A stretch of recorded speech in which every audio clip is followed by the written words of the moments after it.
Hello guys, চলে এসেছি আর খেলার খবর চ্যানেলে বিগ আপডেট নিয়ে। তো চলো বন্ধুরা, খুব গুরুত্বপূর্ণ আপডেট নিয়ে চলে এসেছি। ফুল ভিডিওটা দেখতে থাকো, স্কিপ করবে না।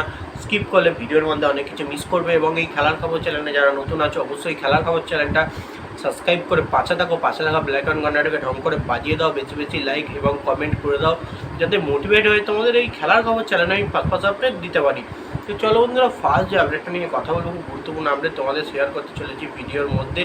তো ফার্স্ট আপডেটটাই হচ্ছে এমবিএসজি শিবিরের কর্মকর্তা দেবাশিস দত্তকে নিয়ে। তো এমবিএসজি শিবিরের কর্মকর্তা দেবাশিস দত্তকে নিয়ে যে আপডেটটা দেবো, দেবাশিস দত্ত কিন্তু কালকে ম্যাচ শেষে একটা বড় মন্তব্য করেছেন। বেসিক্যালি কালকে মোহনবাগান এবং এফসি গোয়া ম্যাচটা কিন্তু ড্র হয়েছে 1-1 গোলে। তো 1-1 গোলে ড্র হওয়ার পর কিন্তু টেবিলে একটু পরিবর্তন হয়। মোহনবাগান তাকে 1-এ, তারা চলে আসে 2-এ, এবং ইস্টবেঙ্গল কিন্তু তাদের গোল পার্থক্যর কারণে কিন্তু 1 নম্বরে চলে যায়। মানে বেসিক্যালি প্রথম থেকেই বলা হচ্ছিল গোল পার্থক্যটা এতটাই দরকার, জরুরি, যাকে চ্যাম্পিয়ন করতে পারবে। সেটা কিন্তু ইস্টবেঙ্গল করে রেখেছে, তাদের গোল পার্থক্য বাড়িয়ে রেখেছে প্রতিটা টিমের থেকে। সেই কারণে তারা টেবিলের 1 নম্বরে রয়েছে। এবং তার সঙ্গে দেবাশিস দত্ত কর্মকর্তা এমবিএসজি যে বলেছেন যে ম্যাচ ড্র হতে পারে, ইস্টবেঙ্গল অপোনেন্ট আমাদের থেকে 1 নম্বরে যেতে পারে। তাও আমি বলছি আমরাই চ্যাম্পিয়ন হব, এবং আমাদের সঙ্গে তাদের খেলা আছে, মানে ডার্বি ম্যাচ আছে। এই ডার্বি ম্যাচে আমরা বড় ব্যবধানে জয়লাভ করব বা জয়লাভ করবই, এবং ইস্টবেঙ্গলকে হারিয়ে কিন্তু আমরা লিগের এ মৌসুমে আইএসএলের চ্যাম্পিয়ন হব। কারণ আমরা যতই 2 নম্বরে থাকি না কেন, আমাদের হাতে জয়ের হাতছানি প্রবল।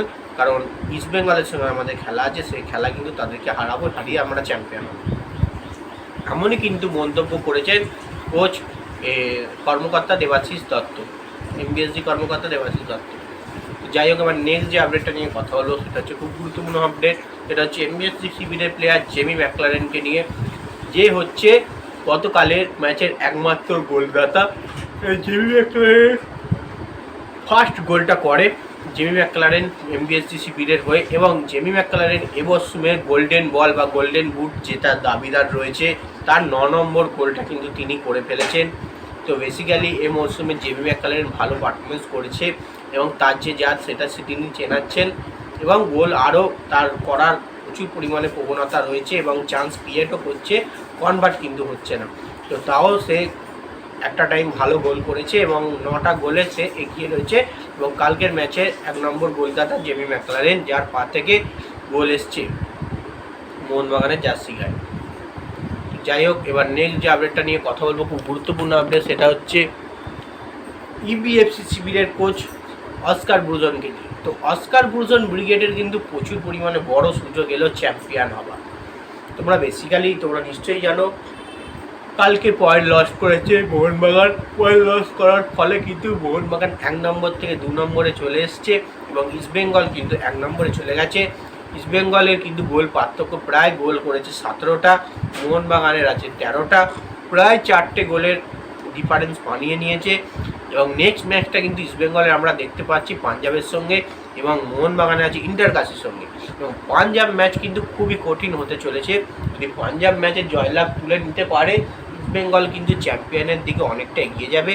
তো সেক্ষেত্রে মোহনবাগানকেও কিন্তু ইন্টারকাসকে হারাতে হবে, এবং ডার্বি ম্যাচে কিন্তু মোহনবাগানকে জিততে হবে চ্যাম্পিয়ন হতে গেলে। তো সেক্ষেত্রে এবার অ্যাডভান্টেজে চলে গেল অনেকটাই ইস্টবেঙ্গল চ্যাম্পিয়ন হওয়ার। তো দেখা যাক এই সুযোগ ক্রিয়েট করতে পারে কিনা, এবং এই সুযোগ ফুলফিল করতে পারে কিনা অস্কার ব্রুজন ব্রিগেড। তো আশা রাখছি ইস্টবেঙ্গল সমর্থকদের খুব মনে মনে কাল আনন্দ হয়েছে, মজা তারা করছে। তারা টেবিলের 1 নম্বরে গেছে, এবং গোল পার্থক্যে তারা এগিয়ে আছে। এখন ইকুয়ালি বললে চলে, মোহনবাগানের থেকে ইস্টবেঙ্গল এগিয়েই রয়েছে। তো নেক্সট এবং লাস্ট আপডেট যেটা নিয়ে কথা হলো সেটা হচ্ছে FC Goa coach Manolo Marquez রোকাকে নিয়ে।